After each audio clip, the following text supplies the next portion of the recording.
आणखी एक महत्त्वाची बातमी, गोरेगावमध्ये सुद्धा रात्रभर मुसळधार पावसाची बॅटिंग जी आहे ती पाहायला मिळालेली आहे।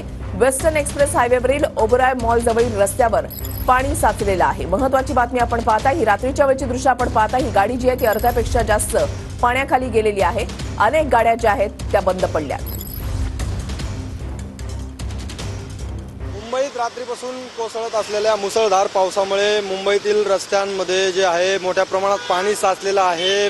पाण्यामध्ये ज्या गाड्या आहेत त्या अडकून पडलेल्या आहेत। आपण बघू शकता, मी सध्या आहे ओबेरॉय मॉल समोर आणि आता 5:30 वाजलेले आहे। 5:30 वाजल्याची ही दृश्य आहेत आणि जे चाकरमानी आहेत, कामगार वर्ग आहे जो काम करण्यासाठी साऊथ मुंबईच्या दिशेने जात असतो, दक्षिण मुंबईच्या दिशेने जात असतो, तो आता या ठिकाणी निघताना दिसत आहे। त्यांची देखील गैरसोय या ठिकाणी झालेली आहे। आपण ओबेरॉय मॉल समोर बघू शकता की एक व्हॅनिटी व्हॅन जी आहे ती पाण्यामध्ये अडकलेली आपल्याला पाहायला मिळते आणि जवळपास गुडघाभर पाणी जे आहे ते ओबेरॉय मॉल समोर या ठिकाणी साचलेलं आहे आणि या पाण्यातून वाट काढत ज्या गाड्या आहेत त्या आता पुढं दक्षिण मुंबईच्या दिशेने असेल किंवा आपल्या नियोजित ठिकाणी पोहोचण्यासाठी ज्या आहे त्या वाट काढताना आपल्याला पाहायला दिसत आहेत। आणि आपण बघू शकता की ओबेरॉय मॉल समोर जे आहे ते गुडघाभर पाणी या ठिकाणी साचलेलं आपल्याला पाहायला मिळत आहे।